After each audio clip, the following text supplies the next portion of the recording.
Hey y'all, and welcome back to my home and kitchen. Let's make some supper. I'm going to cut up this onion.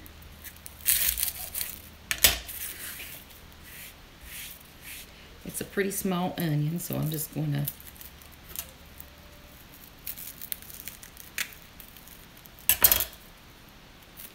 cut this up.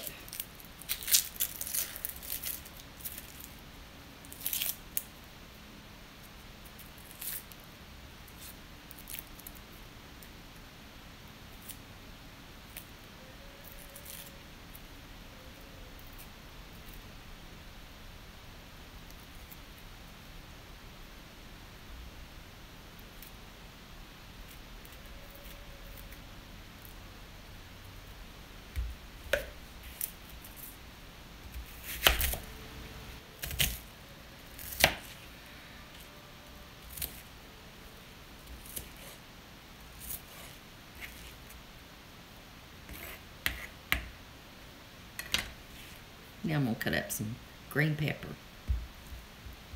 Now this is still partially frozen. I don't know if I'm going to be able to cut it or not. Yeah, cut. And we're going to try to get all this out. Now I freeze all my peppers, most of them, what I don't use. I stick in the freezer. And let's get some of that little ice crystals out of there. And then I just pull out when I need, which is a lot. That way it's one thing I do not have to buy at the store or at the farmer's market.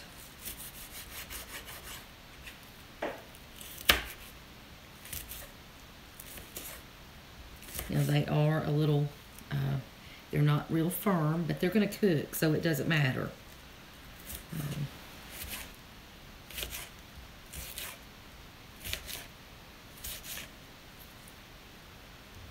Okay, now I have put a pound of ground beef in here. And I'm going to do just about half of this right now. And just see how it works. And if I don't use the rest, I'll put it in the fridge. Okay. And then I'm going to do a packet of the onion Lipton onion soup. I'm going to put that in. I'm going to do 1 egg. Got egg on my. Okay. I'm going to do half a pack of crackers.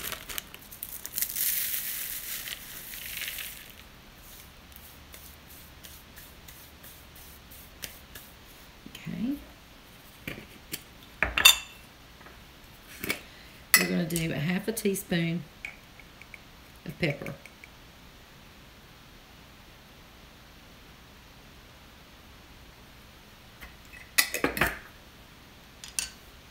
I'm going to do a teaspoon of salt.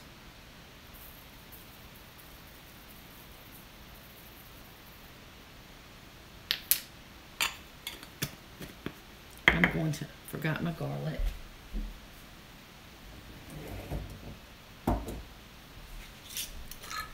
I'm going to do a half a teaspoon. Well, no I didn't, because I was going to use my minced garlic in this. And we're going to do I think it's a half a teaspoon. Okay, we're going to do a half a teaspoon of this. And I just filled it up. We love garlic around here. I got some mustard. We're going to do a few squirts of mustard.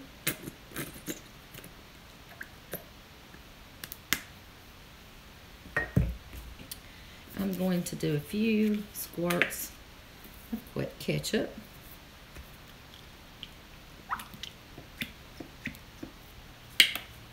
And I'm going to do a few shakes.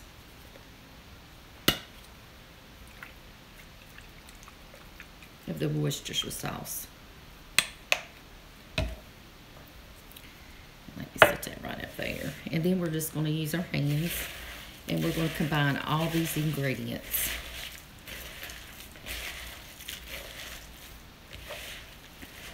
You can also use A1 sauce. I don't have any A1 sauce, so I'm not going to use that tonight. Sure,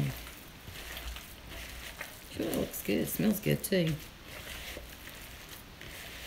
Yeah, I think that's all the peppers and onions I'm going to need.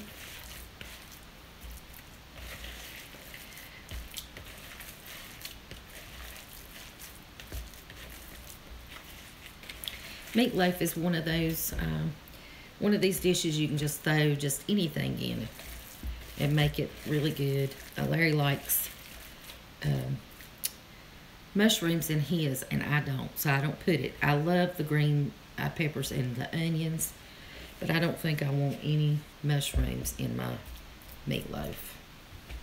All right, I've already got my loaf pan greased, and all we're going to do is stick that right in there. And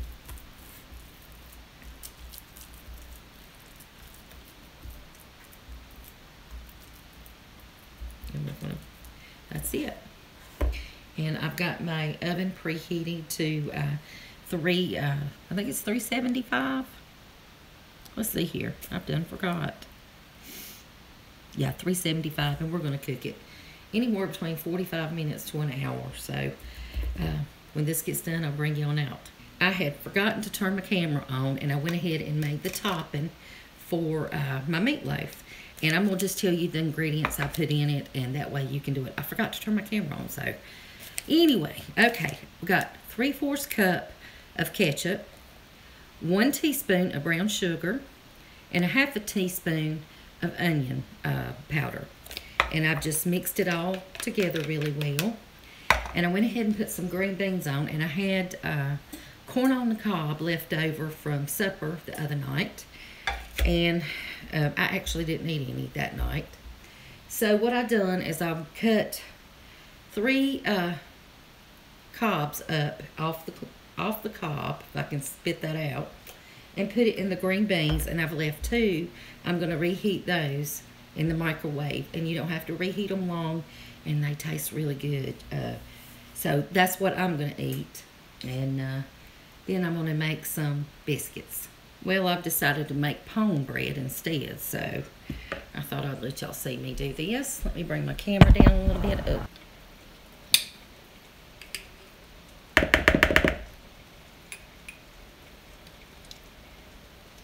It's really hard to get it when it gets down towards the bottom of my jar.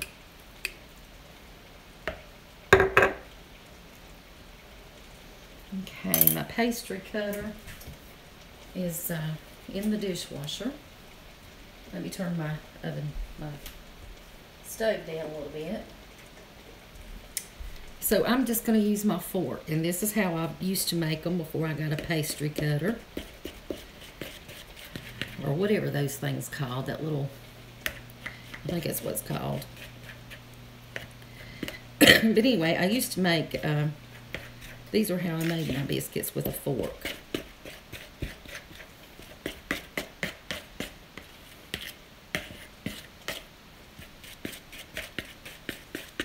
And this, I don't know if you've seen the flour spewing out the top here, but this is why it's so much easier to do it with a pastry cutter, and you don't have all the flour going everywhere.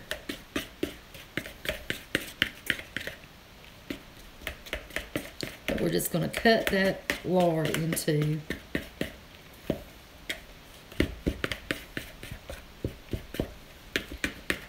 my flour. We're going to get it crumbly.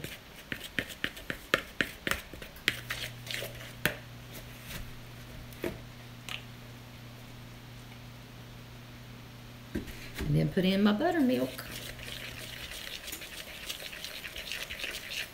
Now, you can actually use regular milk if you like, or half and half, or whatever, you know, 2%. Buttermilk makes better biscuits and better pone bread and better cornbread. So that's what I use. And let's see, I need a little bit more flour. I put too much milk.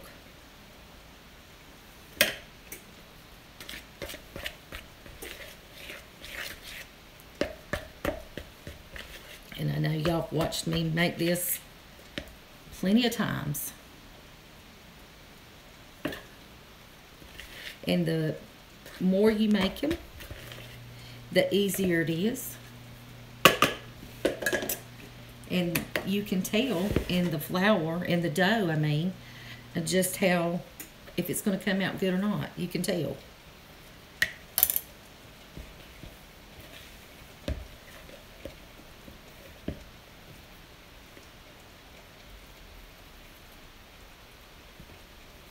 There we go.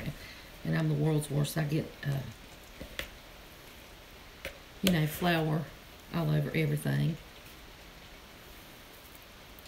And I'm going to have to stick this down here so I can kind of maneuver it around a little bit.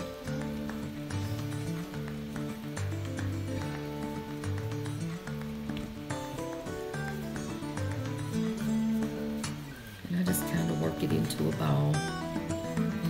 And that dough feels really good. It's not too hard. And I'm going to just stick it in my pan, just like that. Flatten it down a little bit, and there you go. That's it.